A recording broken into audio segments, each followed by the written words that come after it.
자, 이번 시간은요. 코스닥 시장 내 유망 기업 히든 챔피언을 찾아보는 시간입니다. 키움증권 오연진 연구원과 오늘도 함께하겠습니다. 어서 오십시오. 네, 안녕하십니까. 자, 오늘 그 아시아 증시도 지금 같이 보셨는데, 네. 자, 오늘 이 2,500선 넘어서 출발했다가 지금은 네네. 좀 힘이 조금은 떨어지고 있습니다. 네. 그래도 저는 빨간불이어서 기분은 좋은데 네. 오늘 시장 흐름 어떻게 보세요? 사실 앞서서도 많은 분들이 얘기해 주셨겠지만 워낙에 이제 전반적인 이제 증시에서 어떻게 보면 불확실성을 해소시켜 줄 수 있는 부분이 간밤에 이제 뭐 미국 증시도 이끌었지만 파월 의장이 이제 전반적인 뭐 경기 침체나 뭐 수요 둔화를 막 과하게 일으킬 정도의 금리 인상을 가파르게는 하지 않겠다라는 발언을 하면서 아무래도 이런 부분 12월 같은 경우가 많이 이제 뭐 그 기존의 어떤 증권가에서나 50bp 인상을 예상을 했었는데 그런 부분을 어떻게 보면 파월 의장이 좀 확인을 시켜주면서 시장에서는 상당히 긍정적으로 받아들일 수밖에 없었다라고 볼 수 있고요. 전반적인 어떤 시장 전체의 어떤 센티 측면에서 좀 긍정적인 뉴스다 보니까 말씀해 주신 것처럼 어떤 뭐 국가를 가리지 않고 전반적으로 뭐 아시아 증시에도 영향은 좋은 쪽으로 끼치는 것 같습니다. 근데 다만 저번 이제 어제 같은 경우에도 국내 증시가 이제 뭐 대형주들 위주로 먼저 좀 선반영돼서 오르다 보니까 상승에 대한 탄력은 조금 일부 좀 누그러질 수는 있을 걸로 보여지긴 해요. 근데 이제 그 여태 동안 어떻게 보면 상당히 좀 가파르게 이어졌었던 이전 금리 인상의 기조가 어느 정도 그래도 속도 조절에 대한 그 가능성이 나오면서 뭐 중장기적으로 봤을 때는 상당히 좀 우호적인 증시에는 우호적이지 않을까라고 전망을 하고 있습니다. 자, 요즘은 정말 한 사람의 말 한마디가 이렇게 경제를 좌지우지하는구나. 맞습니다. 그런 걸 느끼면서 이렇게 바라보고 있는데요.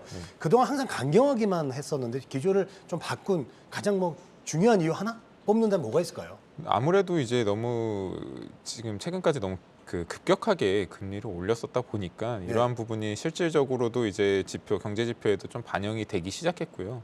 이러한 부분을 좀 무시할 수는 없지 않았을까 싶은 영향이 있을 것 같습니다. 네. 자, 오늘 소개해 주실 기업부터 이제 알아보도록 하겠습니다. 오늘 어떤 기업 한번 만나볼까요? 네, 오늘 말씀드릴 종목은 로체 시스템즈라는 종목입니다. 로체 시스템즈. 네네. 네. 사실 어떤 업체인지부터 말씀드리면은 이제 이송 장비, 그러니까 반도체도 그렇고 뭐 디스플레이 같은 이제 전반적인 IT 쪽의 어떤 이송 장비를 전문적으로 하는 업체인데 원래는 기존에 이제 디스플레이 장비 단으로 해서 인덱서라고 하는 이송 장비다 보니까 간단하게 생각하시면 그렇게 보시면 될 것 같아요. 저희 뭐 디스플레이 이제 패널이나 이런 유리 기판을 결국은 이제 공정단으로 이제 이송을 해줘야 되는데 그걸 자동으로 이제 이송을 해주는 다양한 장비들이 있거든요. 뭐 인덱서도 있고 컨베이어 장비도 있고 다양한 장비들이 있는데 그 중에서 이제 인덱서라는 뭐 좀 특화된 장비 단에서 상당히 좀 주력으로 이제 했었던 업체인데. 이제 그러한 부분을 제품을 좀 다변화를 하면서 이제 컨베이어 장비라든가 다양한 이제 그 제품의 다변화를 이뤘고요. 그리고 최근 뭐 상대적으로 좀 최근 들어서는 이제 밴딩 모듈, 이제 디스플레이도 이제 고객사 단에 따라 좀 다르겠지만 결국은 어떻게 부착시키고 어떻게 공정별로 이제 적용시키냐에 따라 좀 다른데 FPCB를 이제 밴딩해서 패널과 이제 같이 결합시키는 장비도 이제 후공정 단으로 장비 진출을 성공을 했고 또 한 가지 좀 주목할 만한 오늘 이제 뭐 뒤에서도 자세히 말씀드리겠지만 또 한 가지 주목할 만한 부분은 반도체 쪽으로의 전방 산업을 좀 다각화시킨 부분입니다. 그 반도체 EFM이라고 해서 이것도 역시나 모듈의 어떤 그 이송 장비 중에 하나인데 웨이퍼를 이송해주는 장비 중에 하나인데 EFEM의 장비에 대한 어떤 진입 장벽이 뭐 상당히 높은 장비라고 볼 수는 없음에도 최근에 어떻게 보면 동사의 그 실적을 이끌어주는 주력 제품 중에 하나로 좀 자리매김을 했다라고 보시면 될 것 같아요. 지금 그림통에서도 EFEM의 장비 관련해서 나오고 있는데 이게 사실은 이 단독으로 뭐 삼성이나 하이닉스 같은 이제 최종 고객사 단으로 가는 장비는 아니고요. 말씀하셨던 어떤 그 공정 장비 업체의 이제 공정 장비에 이제 같이 도킹해서 같이 들어가는 장비 중에 하나예요.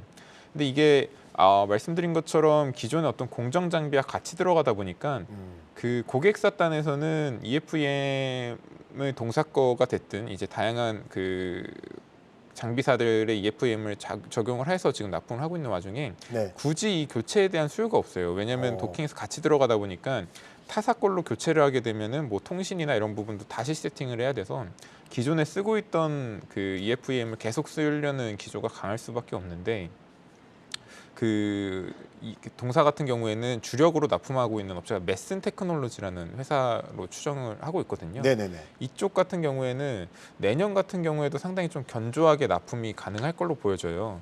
중화권 쪽에서 이제 아무래도 좀 자국에 대한 그 자국화를 좀 장비단에서 많이 하려고 인수한 업체 중에 하나인데 네네네. 그러다 보니까 내년 단에도 뭐 전방산업이랑 상관없이 이제 투자가 줄 것으로 보이지는 않아서 네. 동사 로체 시스템즈의 EFEM도 같이 좀 성장할 것으로 보여지는 상황이라 네. 이 최근에 어떤 동사의 실적을 이끌고 있는 반도체 향까지의 어떤 성공적인 제품 다변화가 올해의 어떤 실적을 좀 잘 이끌고 있다라고 봐주시면 될 것 같습니다. 네, 알겠습니다. 반도체 그리고 디스플레이 이송 장비 전문 업체. 네. 네. 자, 로체 시스템즈 얘기해 줬고요. 뭐 이 FEM은 전 좀 생소한데 네네. 네, 이런 장비를 또 만드는 회사 앞으로 전망 실적도 좀 얘기해 주셨는데 그렇다면 앞으로 실적은 좀 전망이 어떻게 됩니까? 네, 이제 그렇다면 이제 결국 올해를 마무리하는 시점에서 내년에 대한 어떤 투자 포인트를 잡아야 될 텐데 오늘 사실 로체 시스템즈를 말씀드리려는 이유 중에 하나가 네. 일단 그 내년에 대한 지금 올해 실적을 이끌었었던 상대적으로 디스플레이가 투자가 좀 그 축소돼 있었다 보니까 반도체가 이끌었었는데 내년도 과연 유효한가 부분에서 유효하다는 점이 이제 첫 번째고요. 네네네. 두 번째는 저희가 내년에 좀 기대해 볼 수 있는 여러 이벤트 중에 하나가 IT 쪽에서는 뭐 저번에 말씀드렸던 뭐 DDR5나 이런 부분도 있겠지만 디스플레이의 OLED 이제 차세대 공정 투자 부분이거든요. 8.6세대라고 하는 이제 OLED 그 세대에 따른 이제 교체에 따른 투자도 상당히 주목되는데 여기에 따른 그 수혜도 집중될 것으로 보여져요.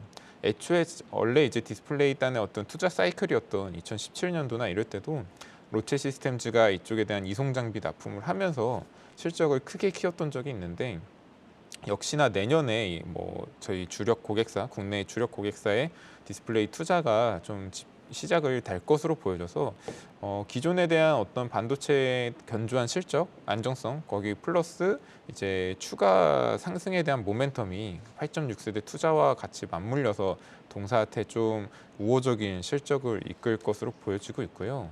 다만 이제 지금 주가 차트 같은 경우를 봐도 최근에 되게 꾸준하게 올랐었어요. 그 어떤 시장 상황과 상관없이 좀 꾸준하게 올라서 지금 시점이 어떻게 보면 주가적인 측면에서는 여태 동안 뭐 상승을 이어왔기 때문에 좀 부담스러운 자리일 수도 있을 걸로 보여지지만 이럴 때 뭐 이제 뭐 단기적인 변동성이야 뭐 어떻게 될지 모르겠지만 중장기적인 어떤 성장성을 볼 때 결국은 밸류에이션을 확인을 해야 되는데 네네네. 지금 표에서도 나오는 것처럼 이제 2022년 그리고 내년까지도 외형 성장을 이어가고요. 눈에 띄는 거는 이익률도 상당히 좀 외형 성장과 함께 같이 좀 어느 정도 레벨업이 되는 모습을 보일 것으로 보여진다는 겁니다. 그래서 올해 뭐 300억 원을 넘어서는 영업이익을 전망을 하고 내년에도 320억 원 정도까지의 영업이익 달성이 가능할 걸로 보여지는데 결국 내년 기준으로는 PER이 5배 정도 수준이거든요. 최근에 주가 상승에도 불구하고 네네네. 그런 점을 감안했을 때 결코 밸류에이션상 이제 부담되는 자리는 아니다.